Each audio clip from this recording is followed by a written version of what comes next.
on va étudier les ondes mécaniques progressives. On va commencer par la notion d'onde mécanique. Là, on a une corde tendue. Son extrémité est S.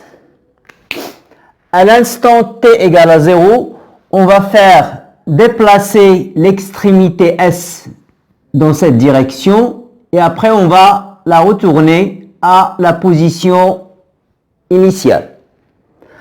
À un instant t1 supérieur à 0, on a l'aspect de la corde. Là, c'est l'aspect de la corde à l'instant t2 supérieur à t1.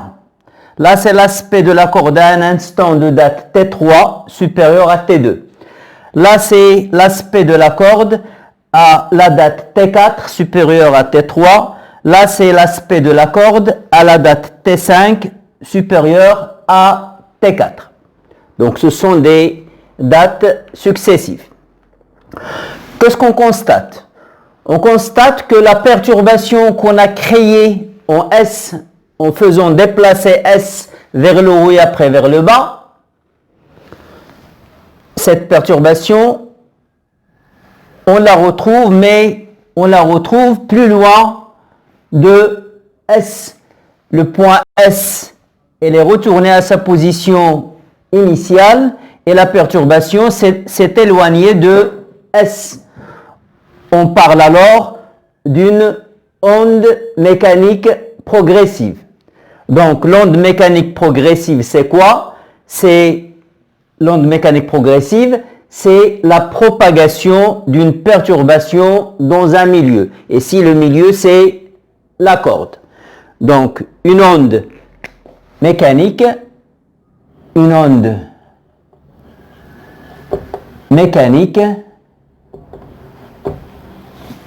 progressive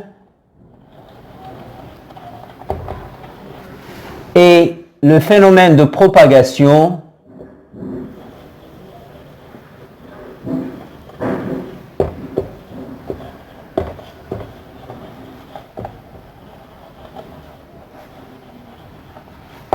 d'une perturbation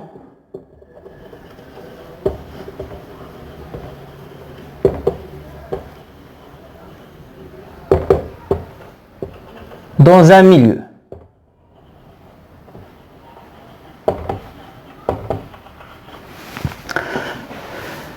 Cette perturbation a été créée en S et après elle s'est propagée. S, c'est la source. S, c'est la source de l'onde.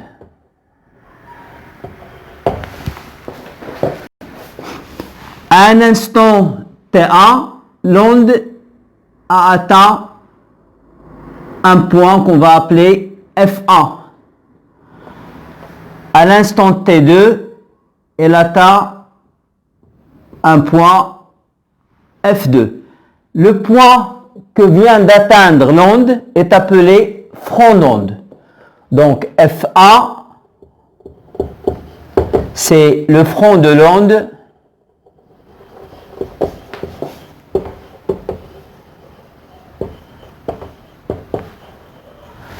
à la date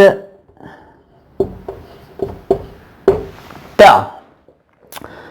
Maintenant, analysons ce qui se passe au niveau d'un point M.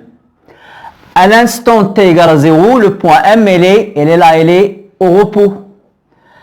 À l'instant T1, le point M est toujours au repos. À l'instant T2 supérieur à T1, regardez, le point M s'est déplacé. En ce moment-là, c'est-à-dire à la date T2, le point M est atteint par l'onde qui va le faire déplacer vers le haut. Va se déplacer dans ce sens. Et si le point M vient d'être atteint par le maximum de l'onde, elle a atteint sa position maximale et maintenant il va se déplacer dans l'autre sens. Là, le point M est presque dépassé par l'onde. Il est en train de revenir à sa position initiale, donc il se déplace dans ce sens. Et là, le point M est complètement dépassé par l'onde. Il est revenu à sa position de repos. Regardons le point M. Le point M, il est resté sur la même droite. Le point M ne s'est pas déplacé avec l'onde.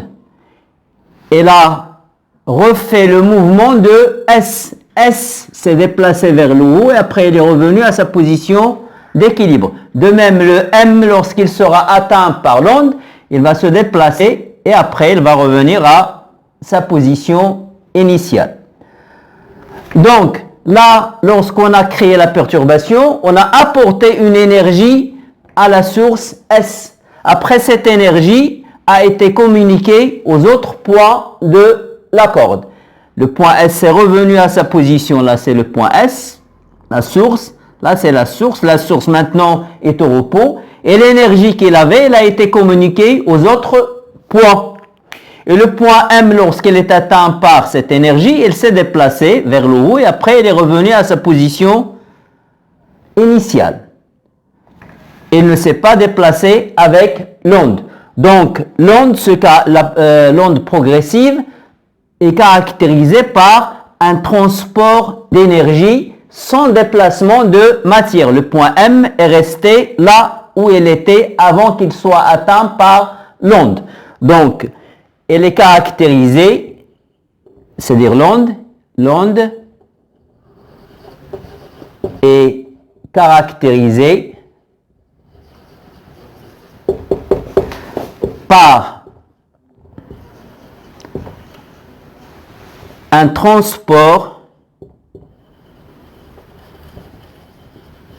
d'énergie sans déplacement de matière.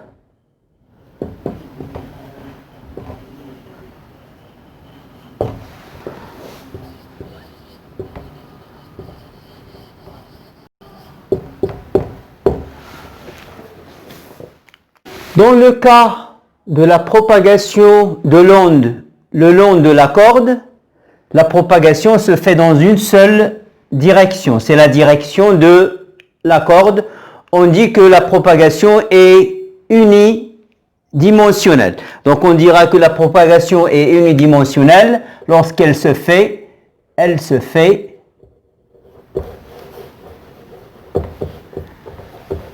dans une seule direction.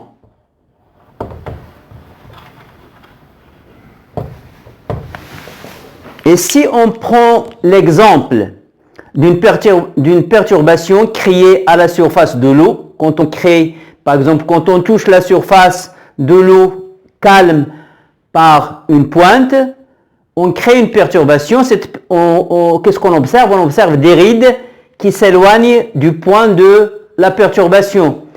Là, la perturbation se propage dans toutes les directions offertes par le plan de la surface de l'eau. Et on parle alors d'une propagation bidimensionnelle. Donc, la propagation bidimensionnelle, elle se fait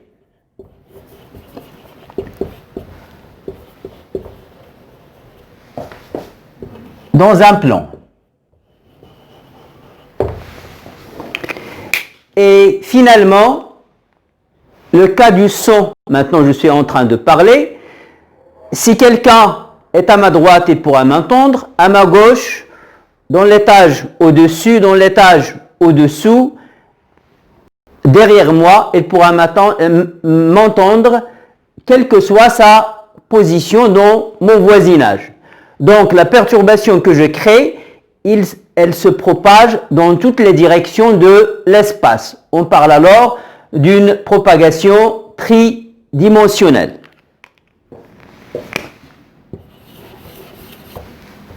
Elle se fait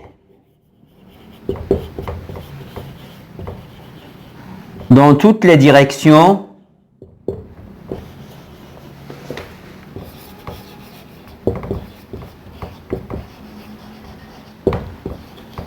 de l'espace.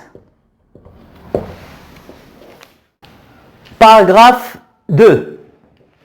Classification des ondes progressives. On va commencer par le cas de la corde.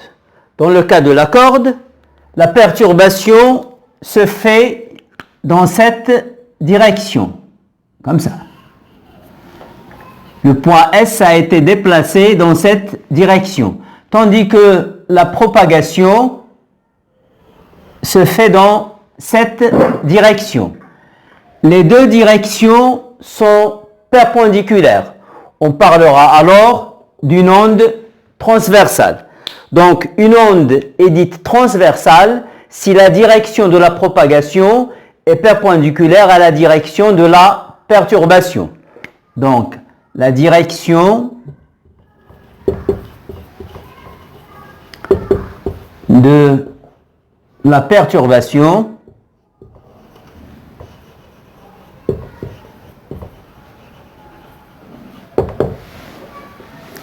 est perpendiculaire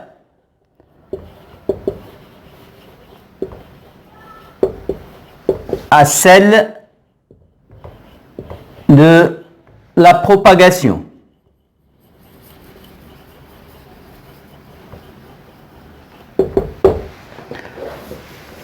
Maintenant, passons au cas d'un ressort. Là, on a un ressort long, aspire non jointive.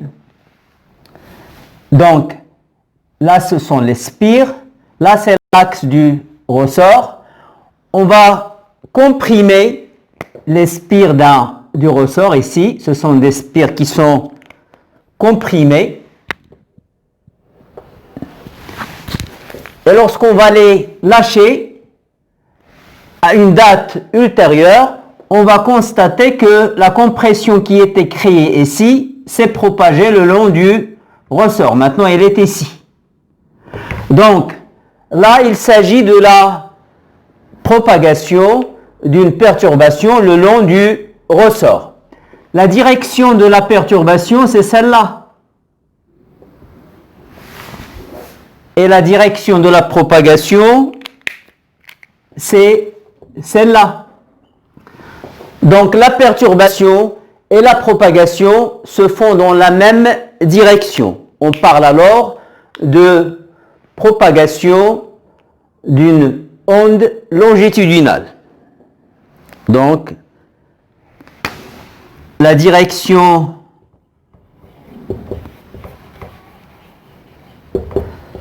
de la perturbation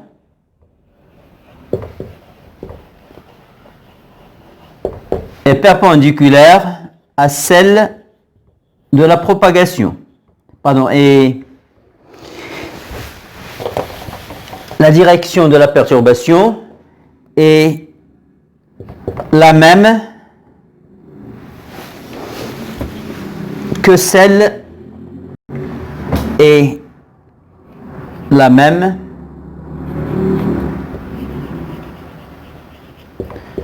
que celle de la propagation.